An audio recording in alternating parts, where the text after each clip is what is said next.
Douce France, douce enfance. Après-guerre. Pour de nombreux garçons et filles, des ombres planaient sur ce tableau idyllique. Nous entendons évoquer là un chapitre tabou de l'histoire franco-allemande. Le sort des enfants nés sous l'occupation, de mères françaises et de pères soldats de la Wehrmacht. Après la guerre, plus de 200 000 d'entre eux se retrouvent privés de leur père allemand. En butte aux calomnies et à la haine, mères et enfants sont souvent frappés d'exclusion.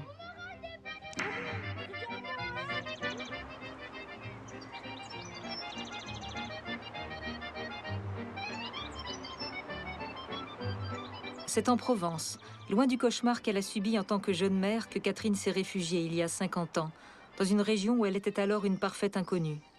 Au printemps 1944, elle tombe amoureuse à Metz d'un soldat allemand. Un an plus tard, elle donne naissance à son fils. On pourrait me dire sur moi tout ce qu'on veut. Ça faisait rien. Je me battais. Je me battais pour mon enfant. Parce que l'amour, c'est quoi? C'est un homme, c'est une femme. Il n'y a pas de religion, il n'y a pas de quelle race tu es, de quel mal tu souffres. Ça, c'est Pasteur qui a écrit ça, je répète. Hein, c'est Pasteur qui a écrit. Bernard, le fils de Catherine, habite Marseille. De temps en temps, il vient rendre visite à sa mère. Il le fait volontiers, mais toujours en proie à des sentiments mitigés. Lui veut rompre avec le passé lointain, avec les blessures de son enfance à Metz. C'est des mots que je pense pas très agréables pour un enfant à entendre, quoi, hein, comme... ça fait moi, c'est dur à le sortir, parce que dans la limite, pour moi, c'est un manque de respect, quoi. Hein. C'est le genre de petits trucs comme ce petit Bosch, sa mère c'est une ci, sa mère c'est une là, elle a été avec ci, vous voyez.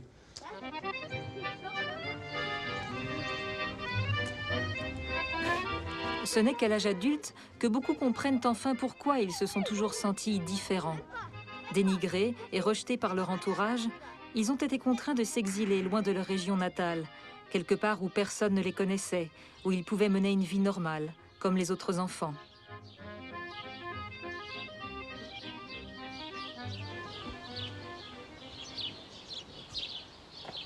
Michel est comédien, auteur et metteur en scène. Il est aussi fils de soldats allemands. Après la guerre, sa mère a épousé un Français qui a adopté l'enfant illégitime. Le petit Michel a ainsi grandi comme les autres petits Français. Ce n'est qu'après le décès de sa mère qu'il a eu connaissance de ses origines.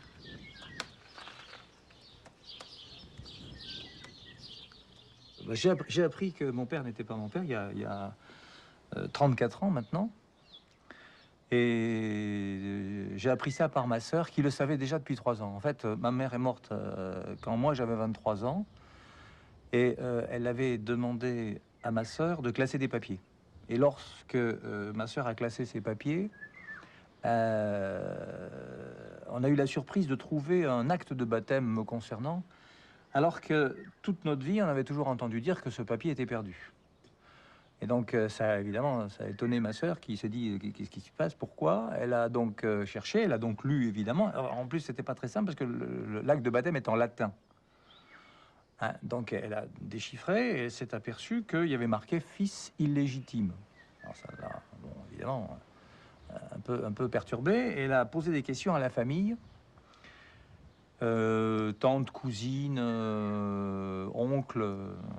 Elle a fini par obtenir une information comme quoi, effectivement, mon père était en fait un soldat allemand pendant la guerre. C'est pour ça qu'on n'avait rien dit. Et on lui a fait promettre de ne rien dire. Ces animaux de compagnie, Liliane les aime par-dessus tout. Auprès d'eux, elle se sent respectée. Ce sentiment, Liliane en a longtemps été privée de la part de ses semblables. Elle est elle aussi enfant d'un soldat de la Wehrmacht. Pendant la guerre, son père était stationné à Saint-Nazaire, au bord de l'Atlantique. Liliane vit toujours dans la région. Le rejet qu'elle a subi, enfant, en raison de ses origines, est pour elle une blessure encore à vif.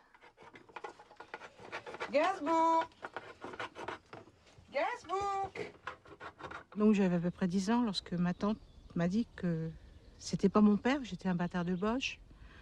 Bon, bâtard, à cette époque-là, je ne savais pas ce que ça voulait dire. Par exemple, Bosch, c'était donc des hommes qui avaient tué tout le monde, massacré tout le monde, brûlé la maison de ma grand-mère, bombardé la maison de ma grand-mère, enfin bon, Dans le quartier, il y avait une voisine qui racontait toujours l'histoire d'une petite fille qui avait été violée, bien entendu, par un Boche. Ça ne pouvait pas être autrement. Donc c'était toujours des atrocités. Ça doit être très dur d'avoir eu un enfant avec l'ennemi de son pays.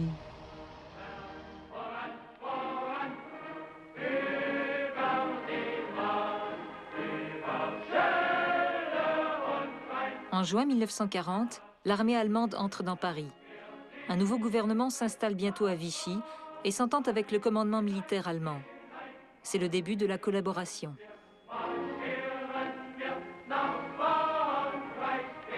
Pendant près de 4 années, l'occupation rythme le quotidien. De nombreux Français, des femmes surtout, travaillent au service des Allemands. Les soldats de la Wehrmacht ont ordre de respecter la population. Par le biais du travail, occupés et occupants se côtoient. De ce rapprochement naît parfois une amitié, voire de l'amour. Mais souvent, les Français se contentent de faire contre mauvaise fortune bon cœur. Premièrement, il fallait dire à Hitler. Alors ça, j'ai dit Guten Tag. Hey, je sais plus quoi là, c'est Hitler. Unser Gruß. Alors moi, ça me plaisait pas de le faire. Alors j'ai fait Drei Liter. C'est vrai. J'étais farfelue, il faut dire le mot, j'étais farfelue. Mais j'avais pas peur, parce que je ne savais pas à qui j'avais affaire. La résistance s'en prend aux occupants et aux collaborateurs. Il y a des combats et des blessés. J'étais faire un stage de la Lazarette à Sablon. C'était l'école des garçons, ils en ont fait un hôpital.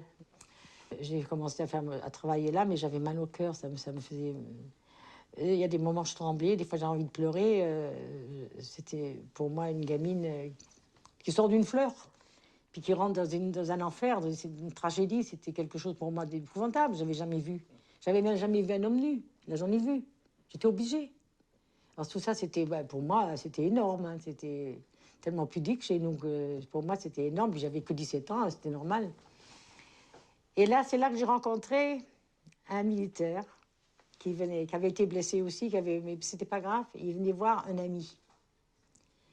Et puis il me lançait toujours des petits regards comme ça. Puis alors un jour, moi, je faisais pas attention parce que je vous ai dit, je ne faisais pas attention. Puis formalement, ça m'inquiétait. Je lui ai dit, non, n'insistez pas, vous êtes allemand. Il a tellement insisté, mais il y tenait. J'ai jamais vu quelqu'un insister comme ça. J'ai dit, je veux bien sortir avec vous. J'ai dit, mais seulement je vous porterai des vêtements de mon frère. Je ne sors pas avec vous habillé en militaire. Il était vexé. Et là, il a dit, bon, je suis d'accord. Il a fait, je suis d'accord. J'avais 18 ans. Ah, le regard, l'innocence, le romantisme, l'amour. Hein? Une battante. Elle a toujours été une battante, cette fille-là. Hein? C'était difficile, il faut sortir avec lui. Il a tout fait pour, mais avec beaucoup de délicatesse, de politesse. Il m'embrassait les mains de temps en temps, parce qu'il voulait m'embrasser sur la bouche, je ne voulais pas, moi. Parce que je ne voulais pas. Alors, il me prenait la main, puis il me faisait le baisement, comme du temps de la vieille France. Là. En proie à des sentiments mitigés, Catherine retourne aujourd'hui à Metz, où elle a passé son enfance et sa jeunesse. Elle a fui la ville quand la vie avec son enfant, le fils d'un soldat allemand, y est devenue insupportable. Bien des endroits font ressurgir le souvenir de ces amours brèves et heureuses. Ben voilà, là-bas, c'était nos petits rendez-vous secrets. On allait là, on restait des heures assis sur 2-3 heures aussi. On n'allait pas au cinéma, il faisait nuit, on allait là. Il y avait toujours des amoureux dans les coins là. Hein. On n'était pas toujours seuls, hein. Mais c'était là, tu vois, là. Les fleurs pâlissent, le feu s'éteint, l'ombre se glisse dans le jardin, l'horloge tisse des sons très lents, je crois entendre ton pas. Le vent m'apporte des bruits lointains, guettant ma porte, j'écoute un vin, hélas plus rien ne vient. J'attendrai le jour et la nuit. Quand Michel apprend, à l'âge de 26 ans, que son père biologique est un soldat allemand, Il cherche dans les papiers de sa mère décédée, dans l'espoir de retrouver la trace de cet homme. Pour la plupart des enfants nés de soldats de la Wehrmacht, il n'y avait pas d'acte officiel. Tous les indices indiquant une paternité allemande étaient détruits, afin d'effacer à tout jamais cette tare sociale. J'ai retrouvé par exemple une photo, là, oui, je crois que c'est là. Là, c'est une photo tout à fait extraordinaire parce que quand j'ai commencé à faire mes recherches, j'ai trouvé cette photo-là. Alors cette photo, c'est une photo où on voit bon, les pieds d'un homme, de la neige, et puis c'est découpé, comme pour faire un médaillon. Ou comme, donc elle a découpé cette photo, et je me suis dit, moi, que cette photo, c'était probablement les pieds, j'avais les pieds de mon père. Et du point de vue symbolique, c'était fou parce que j'avais effectivement un trou à la place du père qui manquait. Il y avait effectivement le trou, absence d'image. Alors j'ai trouvé que cette photo, elle m'a pendant très longtemps quand même interpellé.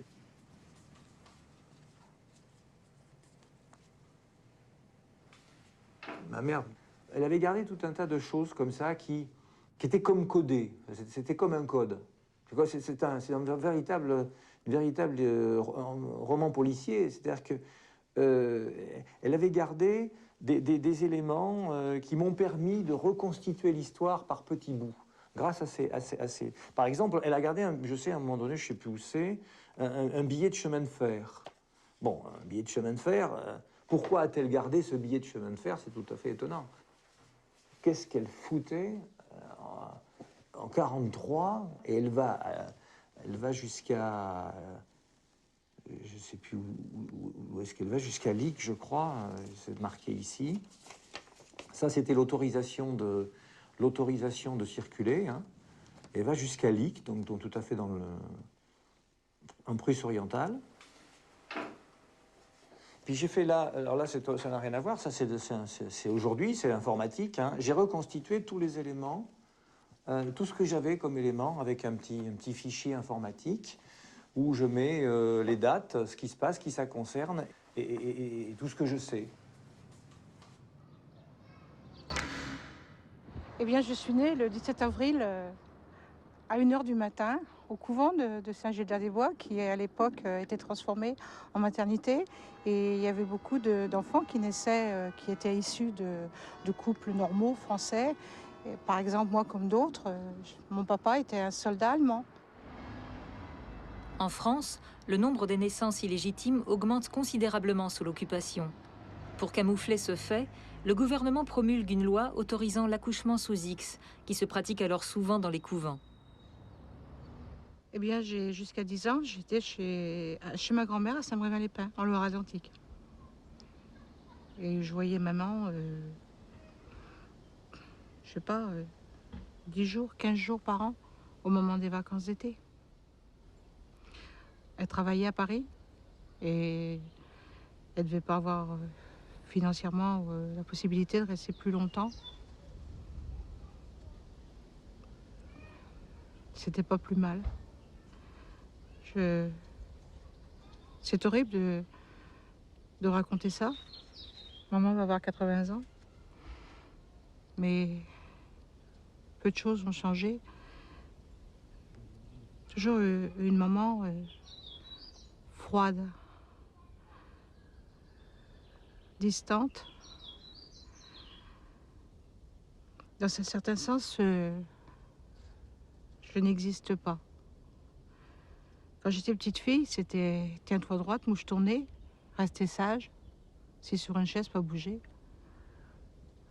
Mais ce qui est abominable, c'est que je n'ai pas de souvenir de tendresse ni de câlin avec ma mère. Liliane vit à proximité des lieux de son enfance. Une visite sur place éveille aujourd'hui encore le douloureux souvenir de ces années passées sans sa mère. Une mère qui ne voulait pas avoir son enfant auprès d'elle. Sa grand-mère, qui s'occupait d'elle, ne pouvait combler ce manque. Le terrain sur lequel Liliane vivait avec sa grand-mère appartient désormais à une ancienne voisine et à son époux écossais. Hello. Ils ne viennent ici qu'en été pour prendre du repos. Madame Janine se souvient de Liliane, du temps où elle n'était encore qu'une enfant. Quel le bonheur à vous voir. Participer. Les artistes. Bonjour Janine. Bonjour Monsieur Yann. Alors, il faut aller à votre maison. L'ancienne maisonnette de la grand-mère fait depuis longtemps office de débarras. Depuis 50 ans, rien n'a changé, ou presque.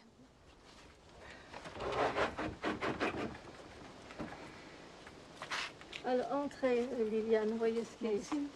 C'est le débarras.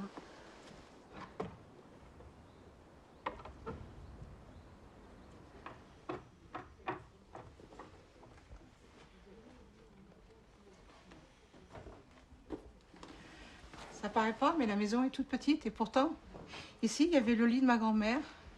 À cet endroit, il y avait mon petit lit. C'était un petit lit en fer. Ici, il y avait une table ronde. Là, il y avait un lit. Ici, il y avait une petite commode. À cet endroit, il y avait une penderie. L'hiver, la cheminée fonctionnait. C'est une toute petite maison, très rustique. Mais disons que dans cette petite maison, j'ai vécu les meilleurs moments de ma vie. Et je l'ai quittée, j'avais 10 ans. Je peux dire sans haine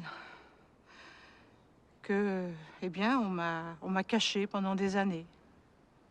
Ceux qui avaient connaissance de mon existence m'ont connu, mais les autres ne devaient rien savoir. C'est-à-dire, je pense que toute ma famille n'aimait pas que je pose des questions. Je n'avais pas le droit de poser des questions, je n'avais pas le droit de savoir. J'avais déjà écrit un peu partout, aux ambassades, à la Croix-Rouge, en particulier à Munich. C'est de là qu'est venu d'ailleurs le filon qui m'a permis d'arriver. Et puis, Internet est arrivé sur le marché. Et là, ça m'a permis d'avoir l'adresse de tous les gens qui portaient ce nom en Allemagne et en France. J'ai envoyé ce document, un document de 3 pages, en français en France et en allemand, évidemment, en Allemagne, qui dit, voilà qui je suis, ce que je cherche, voilà. Et c'est un petit peu comme un tout petit roman photo, hein, c'est écrit un peu comme un petit roman photo. J'ai envoyé ça en France à quelque chose comme 99 personnes. J'ai dit quand je vais refaire la même chose en Allemagne, je vais y aller 30 par 30 parce que sinon c'est trop. Je crois que je l'ai envoyé à mon père, ce document, il l'a reçu, mais il n'a pas bougé au départ. Voilà. J'avais 26 ans, j'ai commencé à faire à ce moment-là des recherches, mais très timides. Hein, c'est ce que je disais tout à l'heure, un petit peu de recherche, mais on n'ose pas bouger le tabou familial. Comme Liliane, de nombreux enfants de Bosch, comme on disait alors, ont grandi loin de l'ancien domicile de leur mère. En terre d'exil, il était plus facile de passer leurs origines sous silence. Mais au-delà des apparences, ces enfants pressentaient que leur existence même était pesante pour leur famille et indésirable au sein de la société. Ce sentiment mortifiant qui a marqué leur vie entière ressurgit aujourd'hui encore dans les lieux de leur enfance, malgré tous les bons souvenirs. Je vivais 11 mois par an seule avec ma grand-mère. Et au moment des vacances, je crois que c'était en juillet ou août, maman venait en vacances chez sa mère avec mon premier beau-père. Ma mère me manquait et je la réclamais. Mais je voudrais dire que ma grand-mère, c'était une trop bonne grand-mère. Elle m'élevait, mais elle m'élevait dans le sens qu'elle voulait me garder pour elle.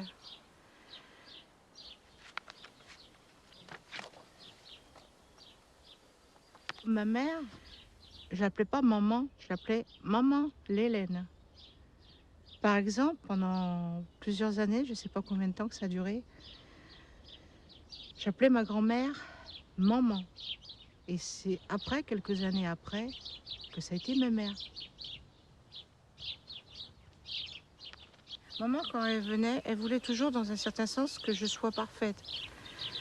Il ne fallait pas que je sois turbulente. Elle voulait toujours que je sois bien et que je ne fasse pas, comment dire, que je passe inaperçue dans un sens. Mais jusqu'à maintenant, j'ai toujours couru derrière ma mère.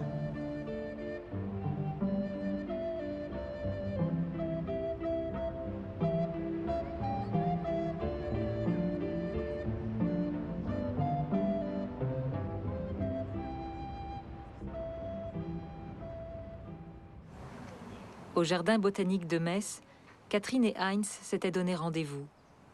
C'est ce jour-là qu'il me demanda de l'épouser. Mais vous ne pouvez le penser, dis-je à court de souffle. Vous confondez une romance avec un sentiment profond. Il me redit « Je vous aime et je veux vous épouser ». J'étais saisie, stupéfaite, car la proposition était inattendue. Je me demandais presque avec désespoir s'il y pensait vraiment. Mais les mots étaient inutiles, car ses lèvres pressaient les miennes avec passion. Il m'embrassait comme jamais il ne l'avait fait, avec une détermination farouche. Bon, je vais arrêter.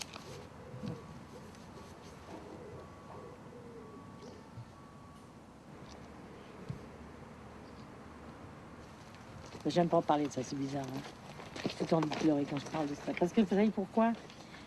Parce que c'est une affaire qui n'est pas terminée, qui n'est pas résolue plutôt.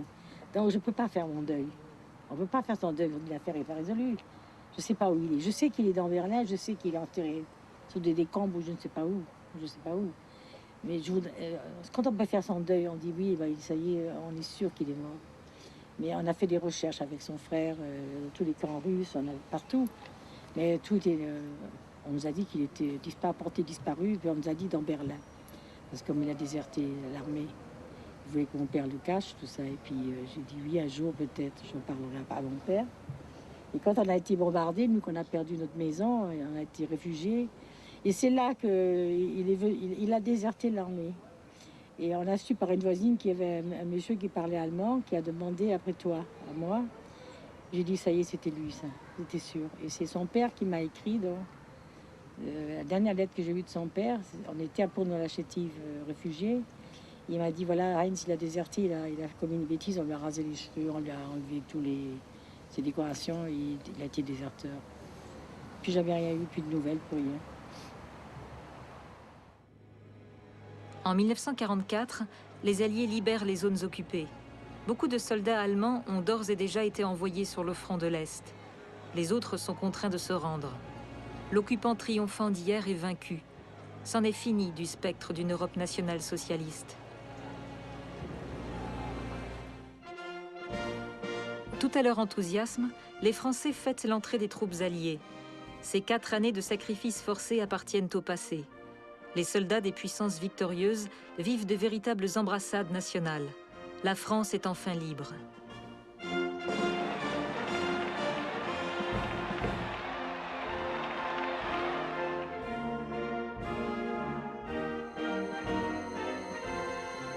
Mais l'humiliation, liée à la défaite militaire et aux années de domination allemande, reste bien présente dans les mémoires. Honteux de la compromission avec les nazis, beaucoup déchargent leur haine en des actes de brutalité contre les collaborateurs et les femmes qui entretenaient des relations avec l'occupant.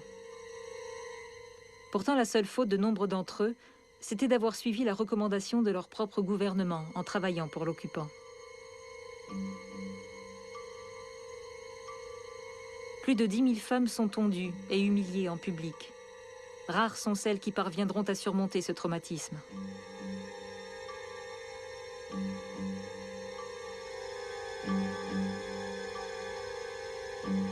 Nombre d'entre elles avaient des contacts amicaux avec les Allemands. Et parmi celles qui étaient tombées amoureuses d'un soldat de la Wehrmacht, beaucoup attendaient ou avaient un enfant. Il rasait les femmes, il mettait des croix gammées et tout ça. Et moi, ça me révoltait. Je me dis, pourquoi elles se sont laissées faire? Moi, je ne me serais pas laissé faire. Je ne me serais pas laissé faire. Ah, je ne me serais pas laissé faire. Je sais, j'aurais trouvé quelque chose, j'aurais demandé protection, mais je ne me serais pas laissé faire. La preuve, on ne m'a pas rasé les cheveux, on m'a pas fait de croix gammée. Wer wissen will, wer er ist, der muss auch wissen, woher er kommt, wer die sind, deren Erbe in ihm steckt. Seine Eltern zu kennen, ist also beinahe ein Menschenrecht. Der Krieg hat dieses Recht vielen Menschen genommen. Michel a retrouvé son père avec le concours de la télévision allemande. Un reportage l'a mené auprès d'une institution berlinoise, les archives de la Wehrmacht, qui recense les informations relatives aux 2 millions d'Allemands ayant combattu pour le Reich. Immer noch hoffen Jahr für Jahr Tausende von Menschen in diesen Ordnern Antworten auf Fragen nach der eigenen Herkunft zu finden. Après de longues et vaines recherches, Michel trouve enfin une piste concrète. C'est comme si sa mère, en ayant laissé derrière elle des documents, voulait lui indiquer la voie vers son père. Confronté à cette situation, Michel est surtout préoccupé par une question. Son père est-il encore en vie? Ich bin eigentlich auf der Suche nach einem Herrn namens Paul. Das ist sein Bruder. Der lebt noch. Aha. Könnten Sie mir vielleicht eine Adresse oder eine Telefonnummer verhelfen? 089, das ist München. Selbstverständlich. Vielen Dank. Ich darf mich sehr herzlich bedanken bei Ihnen, ja? Vielen Dank für Ihre Hilfe. Auf Wiederhören. München. Ja. Er lebt in München, das ist seine Telefonnummer. Okay, ich bin da froh.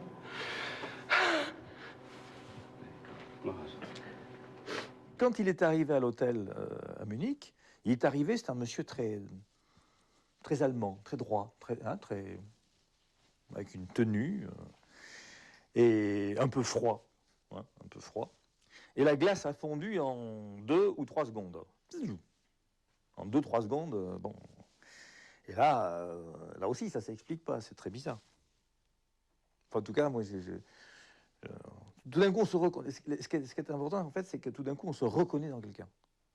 On comprend d'où on vient, on comprend pourquoi on est comme ça, pourquoi on pense comme ça, pourquoi on comprend d'où on vient. Son père redoute la publicité, mais a accepté de rencontrer son fils. Et Michel peut enfin mettre un terme à la quête de toute une vie. Ja, das war prima.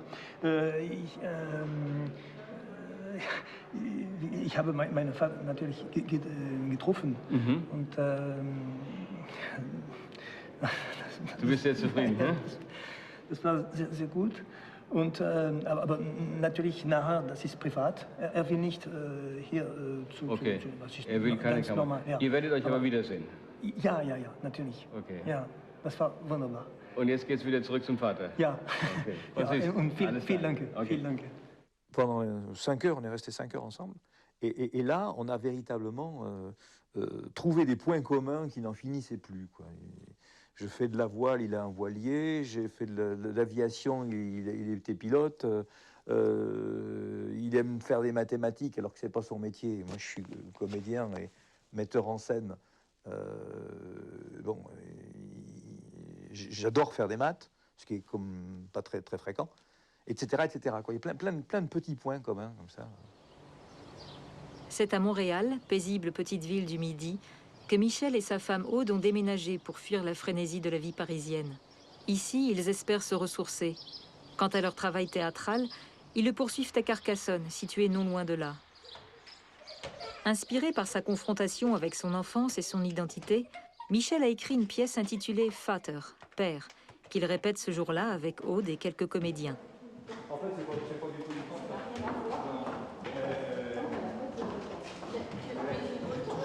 Peut-être deux, trois indications.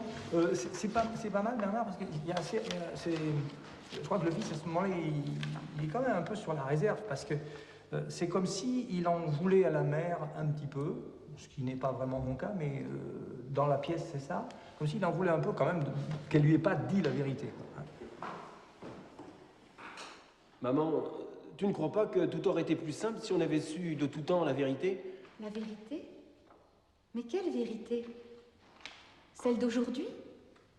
55 ans plus tard, quand l'Allemagne et la France se construisent la main dans la main les fondations de l'Europe? Ou tu veux parler de celle de 45?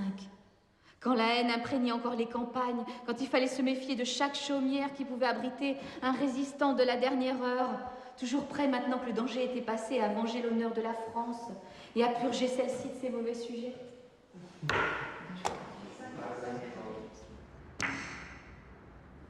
Bernard s'est laissé convaincre par sa mère de faire une petite excursion ensemble. Catherine est heureuse de l'avoir auprès d'elle l'espace de plusieurs heures. Malgré leur amour mutuel, il subsiste entre eux quantité de non-dits. Et elle espère pouvoir enfin parler avec son fils de ce passé dont elle, ne parvient pas à se défaire. Moi, je te dis, On habitait chez la tante Jeanne. J'ai tout effacé, donc Non, mais attends, toi tu ne pouvais pas le savoir, tu avais 3 ans. J'ai tout effacé. Oui, ben moi aussi, un gamin je sais de 4 ans, effacer. un gamin de 4 ans se rappelle de certaines choses, et moi je me rappelle de plus rien. Voilà, Ah, c'est aussi bien, hein. je veux plus rien, je me rappelle de plus rien. Ça, je l'ai dit Certaines déjà, petites choses que je me rappelle, mais c'est même sans méchanceté, sans rancune. Parce que je ne veux plus me rappeler de ces choses-là. Je ne me rappelle plus, c'est simple. Je ne pourrais même pas vous dire, j'étais à telle école, j'avais tel petit copain ou telle petite copine. Vous savez, à 5-6 ans, on se rappelle hein, des choses quand même. Hein. On arrive à se rappeler. Moi, je ne me rappelle de plus rien. Je n'ai plus voulu me rappeler. Et je vous dis, ma vie a commencé quand je suis arrivé à Marseille. Et surtout à l'âge de 17 ans, quand j'ai connu ma femme. C'est rigolo, c'est comme ça. Voilà. Pareil. Donc... J'étais décidée à partir, mais même lui m'a aidé à faire le conteneur qu'on a fait venir de la gare. Tu te rappelles? Tu l'as cloué, toi, et tout. Oui, bien sûr, bon, j'ai aidé. Même lui m'a aidé, on a mis des matelas d'enfants. J'ai dit, si j'arrive à un endroit où je peux trouver une pièce, ben, on aura les matelas. On avait un petit chauffage. Enfin, j'avais amené des choses usuelles. C'était des choses nécessaires. Oui, nécessaire, quoi. J'ai vendu beaucoup de choses. Hein. Et quand on est arrivé à Marseille, hein, on était... les bateaux, la Méditerranée... Enchanté. Ah, c'était magnifique. On était libérés, on avait les poids, les boulets qu'on avait au pied, ils sont restés à Metz, c'est pas vrai? Ah, c'est ça, ouais, c'est pas possible. On était libres. On a senti la liberté, on a senti l'oppression, quoi, l'oppression de l'entourage familial haineux. Hein? Oh là, c'était affreux, là, c'était affreux. Voilà. J'étais la honte de la famille parce que j'ai fait l'amour à 18 ans, pour la première fois, avec l'homme que j'aimais. Enfin, bon, j'avais peut-être pas tout à fait ma raison quand même, parce qu'on ne réfléchit pas quand on a l'âge là. Hein. Mais j'étais la honte de la famille, le mauvais exemple pour mes sœurs. Enfin, ils m'ont collé une étiquette, et cette étiquette, elle est restée jusqu'à maintenant. C'est simple. J'arrivais jamais à te parler. Chaque fois que je voulais te parler un peu, tu voulais rien savoir. Tu savais même. Ça, tu sais très bien que j'ai les filles. Donc là, je l'ai un peu affronté. Donc ne me fais pas le reproche. Pas affronté quoi? Je l'ai affronté, là, ton histoire. Là. Je l'ai toujours fui jusqu'à maintenant. Oui, c'est vrai. J'ai toujours fui. Je suis honnête avec toi. Ça me faisait beaucoup de peine aussi. Hein. Voilà, donc là, bon, ça va. Puis après, je disais... Tu as eu dans l'explication? Oui, avec un bisou. Allez, bisou, vite. Ah, ne prenez pas un double, celui-là. Il ne se fera pas 2 fois. Je n'ai pas pesté, hein. Il fallait que je lui donne un bisou. Ah, tu m'as mis du rouge à lèvres. C'est l'amour de ma vie, ça. C'est l'amour de ma vie. Bon, allez, reste calme. Tu le sais, hein. Cette conversation conciliante et affectueuse n'a révélé aucun élément nouveau, mais a contribué à rapprocher un peu plus la mère et son fils. Une fois de plus, tous deux ont pu constater combien leur rapport au passé est différent.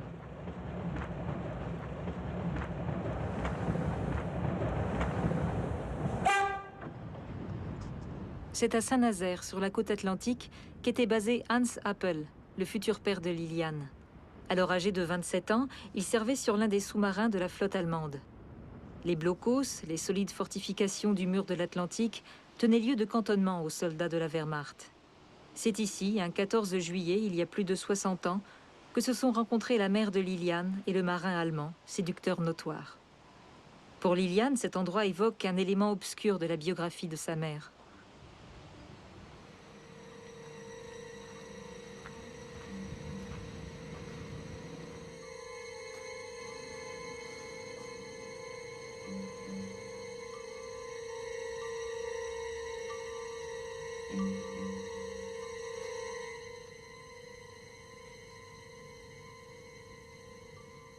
Pendant qu'ils étaient stationnés en France, les marins allemands passaient leur temps dans leur quartier ou en service dans les sous-marins. Durant leurs loisirs, beaucoup cherchaient à lier contact avec des Françaises. Est-elle le fruit d'une nuit agitée ou y avait-il de l'amour entre sa mère et Hans Appel? Cela, Liliane l'ignore aujourd'hui encore. Eh bien ici, nous sommes dans le camp de Bourgard où étaient stationnés les soldats allemands pendant la guerre 40-45. Et donc c'est ici que ma mère a travaillé. Ma mère, pendant la guerre, avait été employée par la mairie de Saint-Nazaire pour travailler dans le camp allemand en tant que femme de service, c'est-à-dire elle travaillait au service de restauration. Donc le soir du 14 juillet, quelque part dans cet immense terrain, où il y avait tous ces bâtiments, toutes ces casemates, j'ai été conçue. Ce fameux Hans Appel était donc le plus beau garçon du camp. C'était même le Casanova, que je trouve magnifique. Et franchement,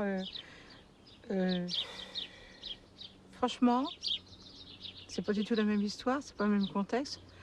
Mais qu'est-ce que j'aurais voulu être à la place de ma mère? Parce que, je sais pas, mais je pense que ça devait être un homme formidable et qui devait savoir dire ce qu'il fallait aux femmes et les séduire.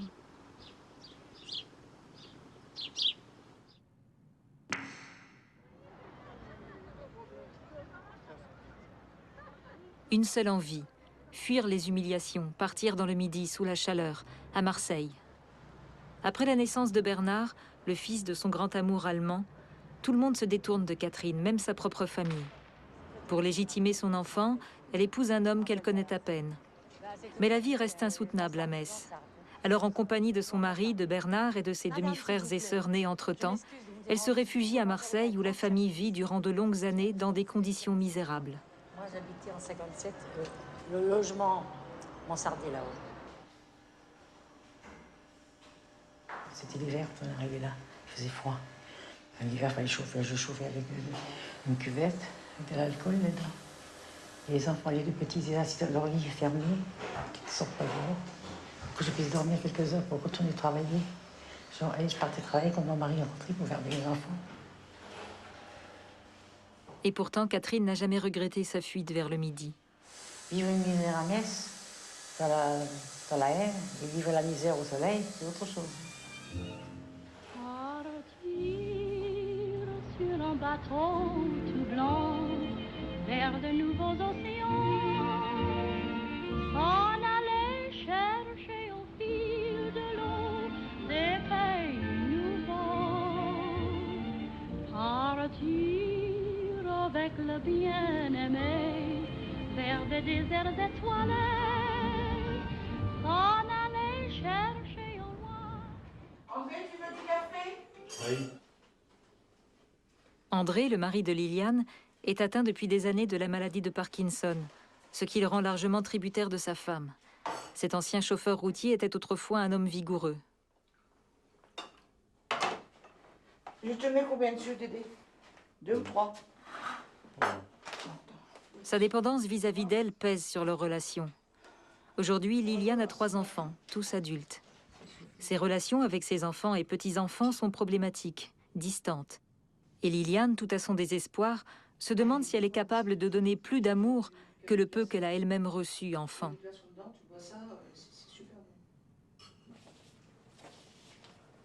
Comme beaucoup d'enfants de soldats allemands, Liliane a longuement cherché à retrouver son père. En 1984, elle tombe sur une piste qui l'amène à Halle, en ex-RDA. Si sa mère n'avait pas su l'aimer, peut-être ce père inconnu le pourra-t-il?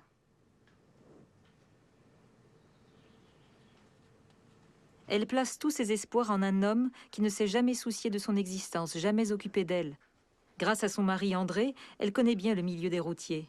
Sans notion d'allemand et avec peu d'argent, elle essaye à 9 reprises de se rendre à Halle en stop. Seule la dernière tentative sera concluante. À l'époque, le mur vient de tomber.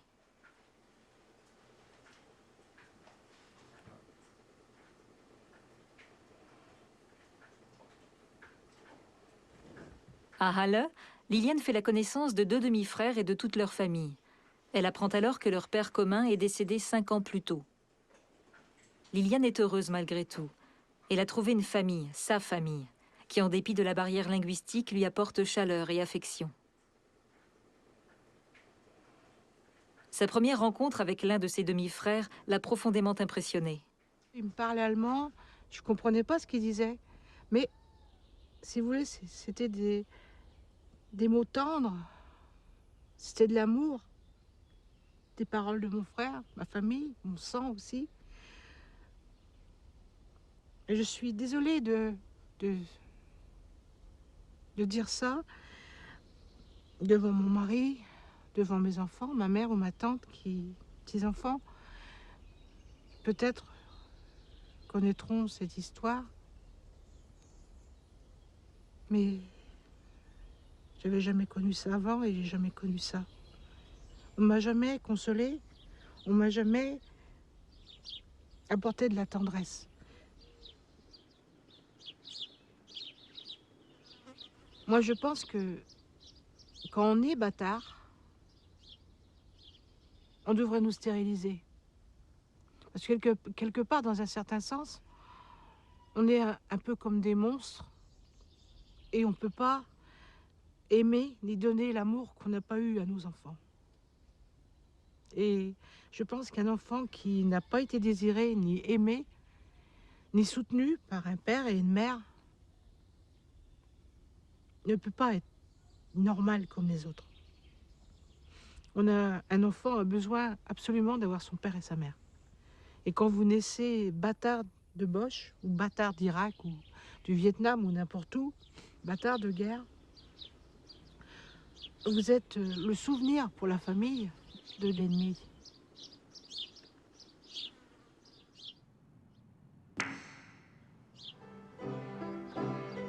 La violence bouillonne jusque dans tes violettes. On se traite de con à peine qu'on se traite. Il y a de l'orage dans l'air et pourtant l'église Saint-Cernin illumine le soir. Michel.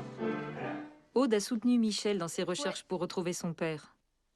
Quand une personne doute de ses origines et de son identité, cela affecte aussi les autres membres de sa famille. Tous deux se sont souvent interrogés sur le silence du père de Michel. Pourquoi ne s'est-il pas manifesté à la réception de la lettre circulaire envoyée par son fils? Était-ce par lâcheté? Redoutait-il que Michel fasse valoir ses droits à l'héritage? Quel sentiment nourrit-il pour ce fils qui fait brusquement irruption dans sa vie? Les enfants de soldats de la Wehrmacht ont souvent bien du mal à faire la critique de leur père ignorant et absent. Cette vie avec un père fantôme perturbe leur équilibre intérieur et serait chez nombre d'entre eux déclencheur de souffrances physiques et psychiques. Dire que mon père n'était pas au courant de mon existence, ça me paraît surprenant, pour moi pas très crédible en même temps. Bon, rien. Quand je l'ai rencontré, il me disait que non. Il m'a dit que non. Il m'a dit que lui ne le savait pas. Alors ça peut être il peut y avoir deux choses. Il peut y avoir la première chose, c'est qu'il le savait, il l'a oublié, parce que la mémoire, 50 ans ou 56 ans plus tard, on sait comment ça fonctionne. Et moi, je suis convaincu que les gens peuvent, lorsqu'ils n'ont pas trop envie de se souvenir de quelque chose, l'oublier réellement. Je crois que ça peut arriver. Il était important que je le rencontre, par contre. C'était important que je le rencontre parce que ça m'a transformé psychologiquement. Ça m'a créé des bases que je n'avais pas. C'est-à-dire, dans le cas de Michel, il y a deux problématiques. Il y a être le fils d'un Allemand et un secret dans lequel on ne dit pas les choses. C'est comme tous les gens que j'ai rencontrés qui ont ressenti cette espèce de malaise pendant très très longtemps, d'avoir l'impression de suivre deux routes parallèles en même temps, d'être deux tout le temps. Ça, quand le secret se résout, on n'est plus que sur une ligne. Donc, et ça fait du bien. Oui, oui, c'est vrai. Ça fait du bien. Se reconnaître dans quelqu'un, c'est éminemment important. C'est une recherche en profondeur, fondamentale. Enfin, il y a besoin de ça par rapport à certaines réactions, par rapport à ma vie. Je suis convaincu que toute ma vie professionnelle a été aussi modifiée par ça. Je suis sûr que dans d'autres circonstances, j'aurais pas fait la même carrière, j'aurais peut-être pas eu les mêmes difficultés, je ne sais pas. Mais ça, c'est une chose. Maintenant, j'ai quand même envie d'ajouter que grâce aussi à ce mensonge, quelque part, j'ai été totalement protégé, c'est ce que je disais, protégé des problèmes, moi, jusqu'à 26 ans, même si je savais que quelque chose n'allait pas, c'était quand même très, très protecteur. Protégés par le voile du silence, des enfants comme Michel ont pu s'épanouir avec assurance et confiance en eux. Contrairement à Bernard, qui, petit garçon déjà, a été en but à des attaques. Ces humiliations ont dû le blesser à tel point que sa seule autodéfense a été de les refouler résolument. Ni l'amour maternel de Catherine, ni l'affection de sa famille allemande ne parviennent à ébranler cette attitude. On va vers voilà, vers là-bas. Voilà. Bien sûr. Moi, je peux vous dire que ce sont des gens très bien. Willy, donc on va dire mon oncle, quoi. Mais pour moi, c'est plutôt... c'est mon oncle, on va dire, lui-même m'a reconnu en disant que oui, j'étais bien le fils de ci et là, ainsi de suite. Il me l'a écrit, tout ça, bon, pour bien montrer qu'il reconnaît, quoi, hein, on va dire. Mais moi, je n'ai ressenti aucune approche familiale, quoi. C'est plutôt un grand ami. Bon, ça va être similaire, hein, on va dire, peut-être presque. Hein. On s'écrit, on se téléphone, plus ou moins, parce que bon, c'est vrai qu'il y a une question de langue aussi, donc on ressent plus ou moins, c'est bon, l'aspect familial, quoi, surtout de sa part à lui, plus que de la mienne. Parce que pour moi, ça a été plutôt une contrainte, c'est vrai, je rejette tout ça. Oui, pas par méchanceté, c'est rejeté par la nature, on n'a pas envie, quoi, de re-rentrer dans quelque chose qui risque de vous faire du mal. On préfère le laisser où il est et ne plus remuer ce couteau dans la plaie, comme on dit. Hein. Je ne regrette pas du tout. Avant, là où mes regrets sont moindres, je vais vous expliquer pourquoi. Parce qu'il est mort pour moi et pour mon fils, il est mort. Hein? Il a déserté. Et là, il faut que je lui rende, pas les honneurs, mais que je le réhabilite. Vous comprenez? C'est normal. Je dis à mon fils, je fais ça, c'est pour ton père et pour toi. Parce qu'il ne faut pas te laisser accabler, te laisser parler. Faut se défendre dans la vie. Il m'a dit, maman, tu sais, c'est trop tard. J'ai dit, non, il n'est jamais trop tard. Et moi, je voudrais, avant de quitter le monde, que ça s'efface. Et ça a été ma meilleure thérapie. Je me sens déjà beaucoup mieux. Parce que vous m'avez écouté, vous m'avez laissé parler, vous ne m'avez pas dit tais-toi. Il ne fallait pas faire ceci, il ne fallait pas faire cela. Vous comprenez? Chaque fois que je sortais la tête de l'eau, on me la remettait dans l'eau. Vous voyez ce que je veux dire? Ça a toujours été comme ça. Michel ressasse depuis longtemps une obligation devant laquelle il a toujours reculé. Il s'agit pour lui de lever un dernier secret de famille. Un secret qu'il a lui-même entretenu pendant 30 ans. Là, maintenant, il y a un gros problème, c'est que mon père adoptif ne sait toujours pas que je sais. Et c'est parce que c'est toujours pareil. Quand il y a un secret, ça va entraîner un autre secret qui va encore entraîner un autre secret. Donc là, maintenant, le secret est inversé parce que, grosso modo, tout le monde sait que je sais, sauf mon père adoptif. Donc voilà, il va falloir que je lui dise. Allez, hop. Pato. Avec son mari et ses animaux de compagnie, Liliane entreprend le voyage de 1300 km qui doit la mener jusqu'à sa famille allemande, désormais sa seule source de vitalité.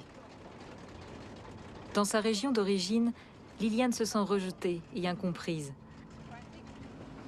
Mais à mesure qu'elle approche de la ville natale de son père allemand, elle se sent de mieux en mieux.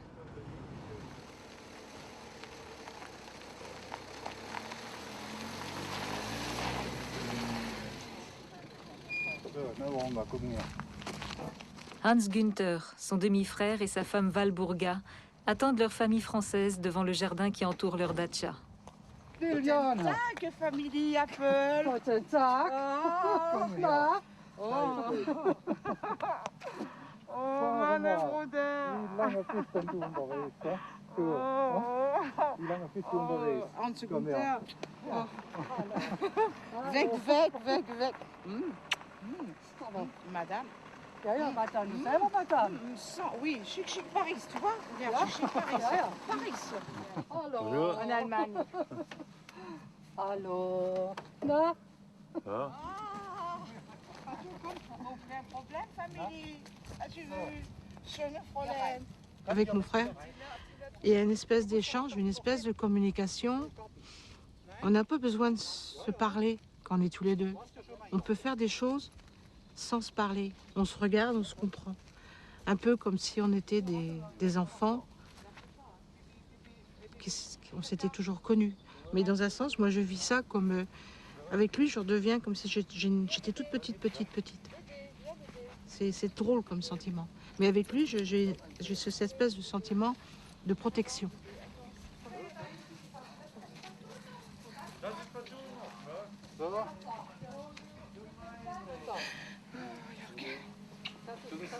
Depuis sa dernière visite, Liliane s'est aussi réjouie des retrouvailles avec Jürgen, son autre demi-frère, et avec Mélanie, sa belle-mère. Weg. Nee, douche, elle capote. Viele, viele Kilometer LKW, Hilili. Oh, Mélanie, schön. Schön, Mélanie. Notre père était un homme très actif.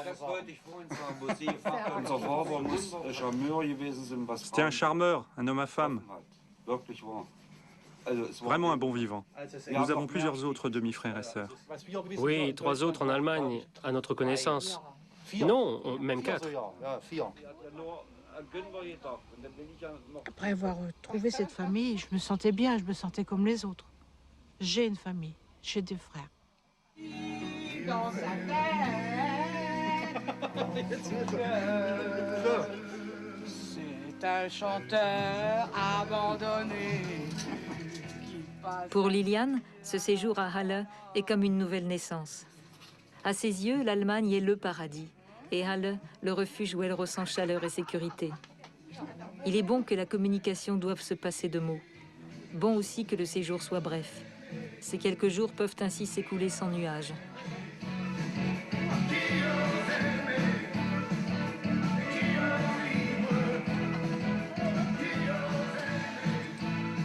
Liliane aimerait rester, se laisser griser par cette harmonie qu'elle n'avait encore jamais connue.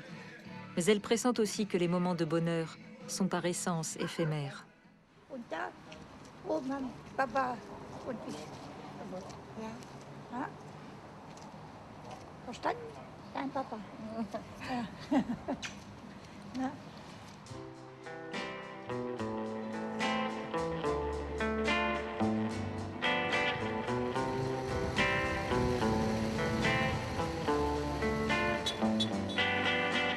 Depuis qu'à ce rendez-vous dimanche, tu n'es pas venu. Je me fiche un peu de tout et je me sens un peu perdu. Pourquoi cet amour qui m'a fait chanter? Pourquoi s'amuse-t-il